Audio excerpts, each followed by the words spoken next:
What's going on, everybody? Thank you so much for coming back to another video. And in today's video, I wanted to answer your Star Wars questions. If you have no idea what I'm talking about, I posted a video maybe about like a week and some change ago where I asked you guys for some Star Wars questions. And if you guys did not see that video, I just typically will post them for a short period of time, get enough questions to make a pretty sizable video without letting it go too long, and then I will answer your questions here, but the video will end up being unlisted or I'll make it private. So in this case, yeah, the video is not available for you guys at this point, but I will continue to do this. I'm trying to do it at least once a month, if not once every month and some change. So yeah, I really have enjoyed being able to do these, kind of get to know you guys a little bit better, get to answer your questions, and hopefully you guys get to know me a little bit better and then kind of have a little bit of a deeper connection with this channel. So let's get started with the first question, guys. The first question comes from Movie Reviews, which is a great channel that has been super supportive. I really appreciate you, dude. Thank you for checking out my channel. Thank you for just being so supportive on all the videos that you watch and comment on. I really do appreciate it. So he starts off his question by saying, okay, my question is this. How do you like the original theatrical versions of Star Wars versus the 1997 special editions as well as the Blu-ray editions? So the original versions, I'm super grateful that my parents, specifically my mom, had the VHS tapes that I was able to watch countless times growing up as a kid, and so I know those versions very well. And so when the newer special edition versions came out, which they already came out when I was younger, you know, the prequels were about to come out, I kind of knew both versions as almost the same movies. I didn't really know the difference until I got a little bit older. And thankfully, because I grew up in a time where VHS tapes were still a thing, yeah, I got to try out both versions growing up. And yeah, when it comes to the original versions, I think that there's just so much about them that still really holds up. I totally understand why we have these special edition versions. A lot of people will disagree with me when it comes to that, but I do really love still those original theatrical versions of Star Wars. I loved being able to watch those as a kid with the VHS tapes. You know, nowadays I don't have a VHS player in this room, so the idea of me popping in the VHS tapes to watch the despecialized editions or the original versions is unlikely, to be honest. Yeah, you know, there are definitely versions that I know very well. I know the differences that are definitely there. I think the one thing out of the original versions that I miss the most is the ending of Return of the Jedi, specifically with what they did with the Blu-ray editions later on. I really do miss that Yub Nub ending. That song is just synonymous with Star Wars for me. And I remember thinking to myself, something's weird here. I almost couldn't tell what the difference was until I really thought about it. I was like, oh my god, Yub Nub isn't here. It's a totally different song and different feeling and vibe at the end of Return of the Jedi with any of the current versions of Return of the Jedi that you watch today. So yeah, that's probably the one thing that I miss the most. But I will say that I love the ending of Return of the Jedi now because, listen, you may not like the special edition versions, I get it. But for me, I understand what George Lucas was trying to do. I understand what he was going for. Some of the CG and the original special editions that came out, yeah, definitely weak, especially some of the Jabba stuff that was added to A New Hope. Yeah, that one scene, and even to this day, even with the Jabba being a little bit more updated in the Blu-ray versions of the movies, there's that scene with Jabba and Han where Han walks behind Jabba, like right by the Millennium Falcon. He wasn't walking on top of Jabba's tail, and they digitally added that, so he kind of looks a little blocky, a little bit just not right when he walks on Jabba's tail in that movie today. You think I had a choice? That's just some of those things that for me that definitely don't hold up, and definitely when it comes to the special edition versions or the Blu-ray editions kind of are a little bit weird to me. The one Blu-ray edition that I actually enjoy that some people will disagree with is Hayden Christensen being added to that very end with Return of the Jedi as one of the Force ghosts. And for me, I just really understood what George Lucas's intentions were there, and I really enjoy them, which is simply that that was the last time that he was Anakin, you know, and the idea is that he was redeemed and became Anakin again, and he was no longer Darth Vader, you know. And so I understand the idea of keeping the older man there, but I feel like a lot of people that I've shown the movies to nowadays that have never seen Star Wars before, and if you watched the channel before, I typically show people Star Wars chronologically. I really do feel it's the best way to watch the movies, but you know, that's a debate or a conversation for another time. But when you get to the end of Return of the Jedi, I find that most people are really excited to see Hayden Christensen again. You know, whether they thought he was cringy at times or all that kind of stuff doesn't really matter. I feel like they kind of have a connection to that face and to that being who Vader is under that mask, you know. And yeah, there's an excitement there that I feel is new for some people. And for me, I just really enjoy it. I feel like it just ties in the 6 original films really, really well. And yeah, I think there are definitely things about the special editions that they went a little too far on. Some of the special effects don't really work, but I've kind of just come to know them as what Star Wars is. And some of the additions, like at the end of Return of the Jedi, when it comes to Hayden Christensen being there and also the music being completely different, and then them also showing us different planets and different worlds that are celebrating the fall of the Empire. I think it adds more context and weight after seeing the prequels and watching this film. So I do enjoy what they did to change up the ending of Return of the Jedi to make it feel like a full ending for the entire prequel trilogy as well as the original trilogy. But I do understand why that bothers some people. But thanks, man, for your question. Yeah, you know, it's a tough situation. I think that you're either going to like it or you're not going to like it. And I think I definitely land on liking it, even though there are things that I can poke fun at. But, you know, Star Wars is not perfect. And for me, that's not why I love Star Wars. It's not because it's perfect. It's not because those films are perfect. It's because there's a magic, there's an emotion, there is a beauty behind it all, you know, and it's just fun. It's just all good fun. So the next question comes from 123 Rock Fan, which is my friend Henry. Thank you again for asking questions. You've been asking me a question on each of these, so I really do appreciate it, man. And his question was, this question might sound extremely random, but I'd love to see a Star Wars sports film just centered around pod racing, featuring all new characters. Do you think this would work and be successful? Do I think it'd be successful? I'd really like to hope so. After Solo not doing well in the box office, which is, you know, just really sad because, you know, after the backlash of The Last Jedi, that film took a hit. And I think that the Solo is just a really great film and a lot of people didn't watch it. So you never know with Star Wars now. We live in a completely different era where Star Wars is no longer the biggest thing that has ever existed. You know, we've had so many huge franchises. We have so many things that have built up, the MCU, all these different things. So I find that, you know, in today's world, for people who are growing up, if they haven't grown up with their family showing them Star Wars, there's a lot of people I know that sadly have never seen the films and they don't have interest in it because they're just another set of movies. Whereas when Star Wars first came out, and even when the prequels came out, there was something huge. There was something that really was unprecedented. So, you know, I think I kind of didn't really answer your question there fully, but as far as a sports-related Star Wars movie, that would be amazing to see a film that just centers on pod racers and kind of have the tension be about that and not have to worry about anything bigger in the galaxy or any sort of huge danger outside of maybe some challenges amongst the actual racers themselves. That would be awesome. I would really love to see that, honestly. I would really love to see what they could do with that. And there are other sports that we've seen in Star Wars and other forms of media of Star Wars, so I would definitely like to see them do that. Right now, we actually have the show Star Wars Resistance, which is about to end. It's in its second season right now, and it's only doing 2 seasons. And the first season, it takes place essentially on this platform, on this planet where racing is a really big thing. They're racing not with pod racers, but with actual ships, and they kind of just go through these different rings and obstacle courses around this platform. And yeah, so that's kind of like a similar kind of feel to what you're saying. That show is a little bit more kid-friendly, a little bit more on the silly side of Star Wars. I do enjoy it. I'm having a good time with it. But I would really love to see something like that. I think that's a great idea, man. I really hope that, you know, ideas like that start to pop into their head to just give us these really just random Star Wars films, because one of my favorite things about Star Wars isn't the Force, isn't the lightsabers and the action. I love all that stuff. It's all part of what I love so much. I'm wearing a Kylo Ren shirt right now. Star Wars is just something that is in my blood. But when it comes to things like that, yeah, I love that kind of stuff. The idea of everything that's going on in this world. You know, you could literally have a movie where Darth Vader is like just doing everyday stuff, where he's walking around and, you know, getting something from a vending machine in the Star Wars universe, and I would be incredibly excited about it because I just want to see more of that universe, whether it's a sports movie, an action movie, a comedy. Maybe a comedy would be a little bit too much, but I think they could do something really cool with a sports movie, especially something like pod racing. So I think that's a really, really great question, and I really hope that they make stuff like that. But thank you, Henry, for your question. I do really appreciate it, man. I would love to see something like that. The next question comes from High Heel Knights Reviews, and his question is, if you could change one thing about Star Wars, then what would it be? Why make the change, and how would you change it? Can you bring up any movie, comic, novel, video game, merchandise, cartoon, writer, director, executive, or whatever? Or you can bring those up, is what he says. Okay.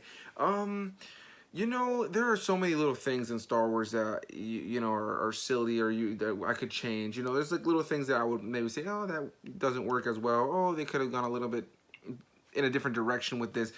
But, you know, I think for me, because I know Star Wars so well, especially those initial 6 films, which is crazy to say right now. Now we're in the point where the prequels for me just feel like the original 6 films with these new films that are coming out.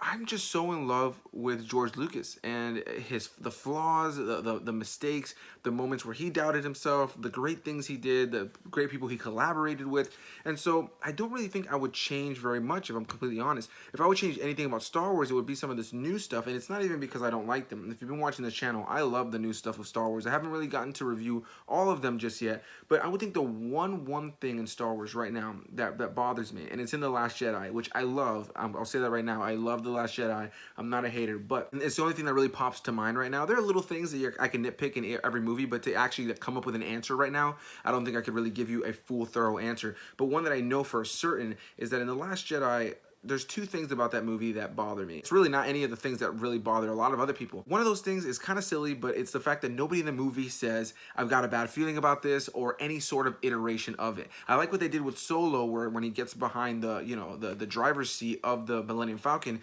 he says, I've got a really good feeling about this, and you know, it's kind of just playing on that. And in Rogue One, K2SO is about to say he's got a bad feeling about it, and then they stop him from saying it. So, you know, we've had these nice, you know, different versions of that line, and it's the one line that's in every single Star Wars movie. And Rian Johnson has said that BB-8 is the one who says it at the very beginning of the film. He says it to Poe, and Poe says, you know, you know, happy beeps, buddy. Happy beeps here, buddy. Come on. But for me, I just really watch that movie every single time and just wish that somebody that actually was speaking English or something along those lines, or even with subtitles, said, I've got a bad feeling about this. I just wish that was one thing that they put in there. And then the other thing for me would be Luke tossing the saber over his shoulder. When I first saw it, it didn't bother me nearly as much. And when people talked about it like just being such a film-ruining moment, I defended it because I really don't think it's nearly that bad. I get why Luke did it, and I'm a huge fan of the way they portrayed Luke in that movie. With that said, I think that the tossing of the lightsaber, for me, when you watch the end of The Force Awakens, that moment with Rey showing up to Ahch-To and seeing Luke on that hill and handing that lightsaber out to him and him just looking at her so reluctantly, and the way the camera pans, the music, there is just something so epic, and the mythology there, and the epicness, and just the character expressions and the music, and that had me so excited for whatever was going to come next. And to think that, you know, you watch The Last Jedi and he's going to grab that saber and just toss it over his shoulder, that's the one thing that I would change for sure. You know, I don't hate it. I don't think it's the worst thing. I don't think it ruins my childhood, any of that crap, but it's the one thing that I would change. So I don't know if that's the best answer, but that is my answer. So thank you for your question, High Heel Knights, and I really do appreciate it. The next question comes from my friend Cinematic Tendency, which is a really cool guy that I got to know here on YouTube. And his question is, what are your personal thoughts on Darth Maul? Do you think we'll see him again? Gracias. I love Darth Maul. Darth Maul has always been one of my favorite characters in the entirety of Star Wars. When it comes to what I think of as a cool, badass Star Wars character, Darth Maul was definitely that character as a kid. The Phantom Menace was one of my favorite movies of Star Wars growing up for a long time. You know, for a long, long time, it was like one of my favorites, if not my favorite. I love Jar Jar Binks and I love Darth Maul. Now, as I've grown older, it's probably my least favorite Star Wars film, but I still love it. There's so much there that still does so much for me. But when I go back and watch Phantom Menace, Darth Maul just still always makes me feel the same way I did when I was a kid. He's just really badass, cool character. Sure, he has almost no lines of dialogue, has almost no character development, and in a lot of ways is a throwaway character. But he was just so cool and so iconic in his visuals, the music that surrounded him, his lightsaber, and what Ray Park brought to the character physically. Such a great character on just a coolness and just visual level. And on top of that, there were so many books and comics that expanded him around the prequel era before Disney bought Lucasfilm. And then after the fact, we have gotten books and comics to expand him a little bit more in the new canon, as well as his expansion in the Clone Wars and Rebels, and now we've seen him appear in Solo. So, you know, if you've seen the Clone Wars and Rebels, you know that his story is kind of over. You know, I won't really get too deep into that. If you've never seen Rebels specifically, then I won't dive into that because he comes back in Clone Wars. That's no surprise to a lot of people at this point. You might think, what the hell? How did he come back? You know, and that's why I wasn't so blown out of the water or like completely against it when they were saying that Palpatine was coming back for Episode 9. Some people were really bothered by the fact that Palpatine came back. You know, a lot of that really had to do with just how did he survive kind of thing. And I guess for me, with this fantasy franchise about space wizards with talking robots and superpowers, you know, I think that for me, I'm okay with the fact that some characters just come back because it happens. It's just this over-the-top, really kind of crazy world. And so with Darth Maul, I was so excited when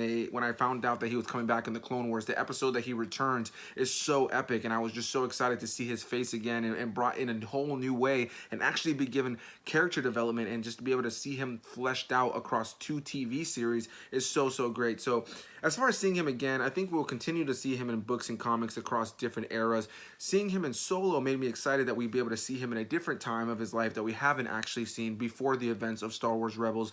But yeah, you know, I don't know how much more screen time we'll get with him. Again, if you've seen Clone Wars and Rebels, you know that his story is pretty much wrapped up. They did a really great job of wrapping up his story, and I really love what they do with Maul. But yeah, he's one of my favorite Star Wars characters, and that is including everything outside of the Phantom Menace as well. I do recognize that in the Phantom Menace, for a lot lot of casual or just, you know, Star Wars fans who have not dived into more than just the films. Darth Maul is just kind of a throwaway character, but he's become a lot more for a lot of us diehard fans, and I do really enjoy him. The next question comes from my buddy Trav Tries, easily one of the coolest guys I've met here on YouTube. We talk all the time. I literally just texted him a couple hours ago, and yeah, his question is, if you could choose what or who you'd play in a Star Wars film, what would it be?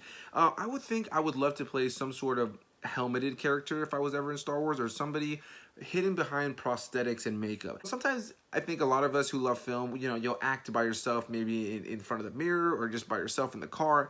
And sometimes I feel like I could probably play a character if I really tried and committed to being able to play a character. I really do believe I'd be able to do something believable in as far as acting. And with that, I feel like part of that is the physicality of it. I think I could definitely do something cool with a character that is within some sort of makeup or some sort of prosthetic or some sort of helmet where it really relies on body language and all that kind of stuff to bring that kind of character to life. So any sort of character like that would be the ones that I would be the most interested in playing. But honestly, they could tell me, hey man, you want to be in Star Wars? Absolutely. You're going to be janitor stormtrooper number 4 in the corner that's just sweeping up the ground. And honestly, that would be the most beautiful thing in the world. They wouldn't have to ask me to do anything else. And yeah, you guys should definitely go check out Trav Try's channel. Definitely one of the coolest guys I've met here on YouTube. Super nice, super awesome. And he's does a lot of food reviews on his channel. That's really what his channel is all about. He tries different food, and he also does podcasts, one of which I'm on. And yeah, we're going to be doing some stuff together in the future, so definitely go check out Trav Tries. So yeah, thank you, Trav Tries, for your question, man. Love you, bro. The next question comes from Jennifer V, and the question is, are you excited for the next Star Wars trilogies after Rise of Skywalker? Absolutely. I know that Disney just recently came out and said that they are not going to be doing trilogies, or that they're at least moving away from trilogies. I know that Rian Johnson's trilogy is apparently still in the works, which I hope does happen. Yeah, you know, I'm excited for whatever Star Wars does. You know, there's always new Star Wars. You know, whenever I hear people talk about Star Wars having been gone for such a long time, it was gone cinematically, but there was always books and comics and things that I was diving into, and video games and the Old Republic game, and there was so much consistently being put out by Star Wars, and maybe not to the extent that it is right now, but a pretty decent extent. So between Resistance coming to a close soon, with Mandalorian, you know, the Obi-Wan Kenobi series, the various films and the comics and all this kind of stuff that's coming out, I'm excited. I have nothing but excitement for what Star Wars is doing and what the next phase of Star Wars is going to be. And yeah, to answer your question, 100% I am excited. The next question comes from my boy Q Reviews, easily one of the coolest guys I have ever met on YouTube, or just in general. Yeah, Q Reviews, my first friend here on YouTube. We made friends months ago. At this point, it's almost been, I think, almost a year at this point, dude, that we've been friends, and it's so crazy, man. I remember I came across your channel when I was looking for other, you know, channels that were growing and kind of being able to just make some friends with people, and we started supporting each other, and it went from supporting each other on YouTube to now being friends on social media to messaging each other pretty often about different things. And yeah, I'm going to be collabing on his channel very soon, hopefully, and we want to do that a little bit more vice versa. Easily one of the coolest guys. If you guys are not watching Q Reviews, go check out his channel. He reviews stuff just like me, movies, all that kind of stuff. Has a different take on it, you know, and he's way funnier than me. If you like funny, comedic reviewers, definitely go check out Q Reviews. His question is, Jedi Master, do you think Mando will ever show his face?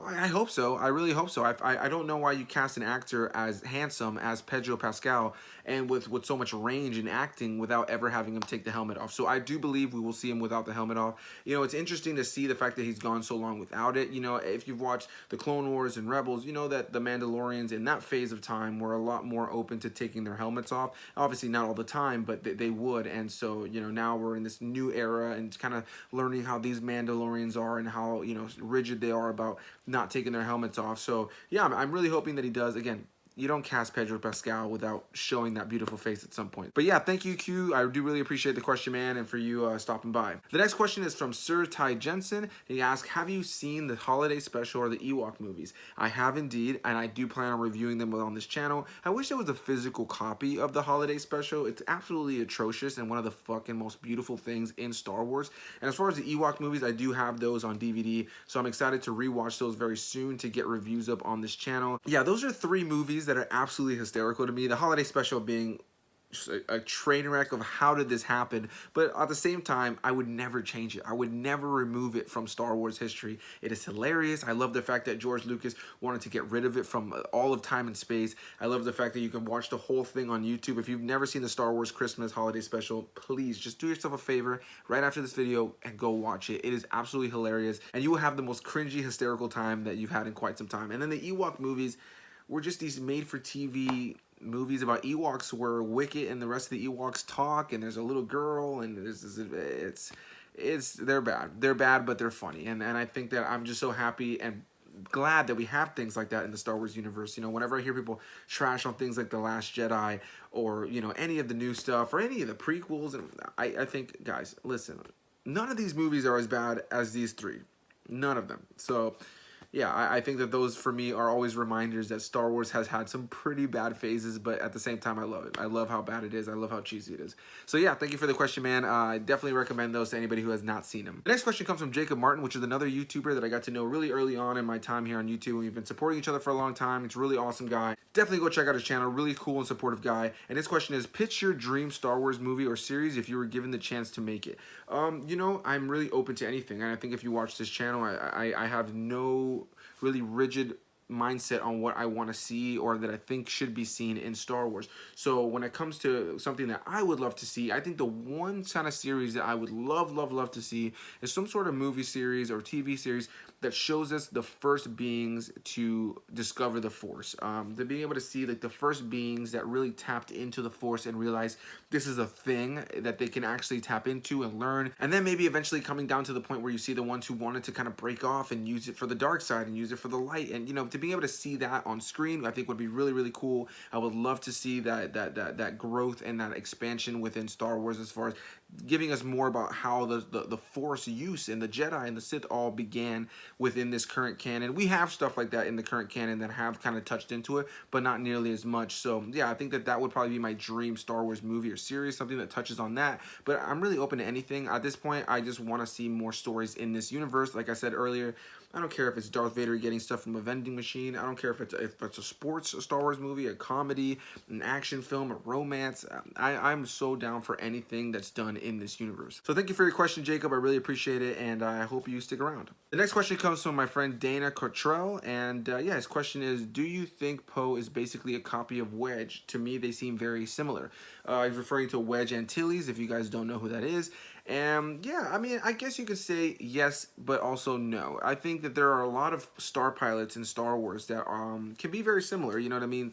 I feel like to be a star pilot, not always, but in a lot of cases, you know, you kind of have to have some sort of cockiness to you. You got to be confident. You got to be confident that you're going to fly this thing around. You ever really think about the fact of being a star pilot in Star Wars, like when they're in the midst of all these battles and things are swerving and this? You gotta have so many, like, your reflexes have to be so high, your skill level has to be so high. And so when I watch this kind of stuff and I see a lot of these characters, some of them sometimes seem very similar. You know, you have very different characters that are star pilots, but I see a character like Poe very differently than Wedge. I feel like Wedge also can sometimes be a little bit more, I guess you could say, cowardly at times. Not always. Wedge is definitely a great character, but across his entirety of time that we've seen him in other canon works, we've definitely seen him be a little more cowardly at times. Not all the time. I think Wedge is one of the best characters in Star Wars as far as outside of the films and just even as just like a you know, deep cut kind of like Star Wars fan knowledge kind of thing. I love the character of Wedge. Whereas Poe, I feel, is a lot more, I guess, in command. He feels like a character that's a lot more in command of himself and the things going on, whether he's making the right decisions or not, you know, based on his cockiness. And I think he's way more cocky. I think he's way more cocky than Wedge, and I think that kind of sometimes gets him in trouble. I feel like Poe and Wedge have their similarities the same way that a lot of other Star Pilot characters have their same similarities, but at the same time, I think that they're different enough to really, you know, warrant them being their own characters. So thank you, Dana, for asking that question. I do really appreciate it. And by the way, did I say your last name correctly? If not, please correct me down below. And then the last and final question comes from my boy, Interpreting the Stars. Really great channel again. He's got a really great rating system. I enjoy the way he reviews films, whether or not we agree. I definitely recommend going to check out his channel. And his channel...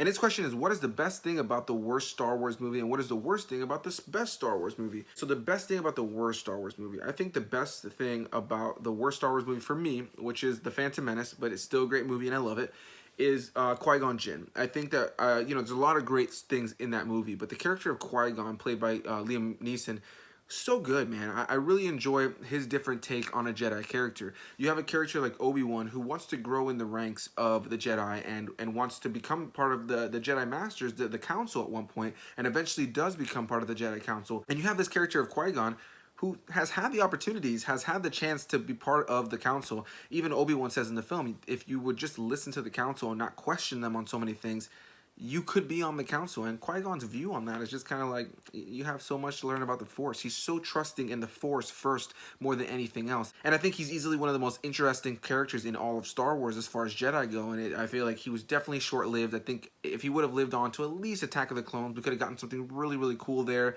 But I understand what they were trying to do, and I understand why they did things the way they did. However, he has gone on to be such a great character in the lore of Star Wars, and that's something I'm really excited about every time I see something new with him in it. And if you know nothing about Qui-Gon and the real big role he plays in Star Wars, he is essentially the Jedi who figured out how to be a Force ghost and taught Yoda and Obi-Wan and so on and so forth. So he was the first one who really figured that out and kind of set the path for all these characters that we know and love that would go on to be Force Jedi. So yeah, that's definitely something I love so much about my least favorite Star Wars film, The Phantom Menace. And what is the worst thing about the best Star Wars movie? My favorite Star Wars movie is Empire Strikes Back, but that's always kind of changing. There's favorite things about each one. But if I had to try to narrow down what my worst thing about Empire would be, I've always, I guess, you know, I really don't know because the movie for me is damn near perfect. I think...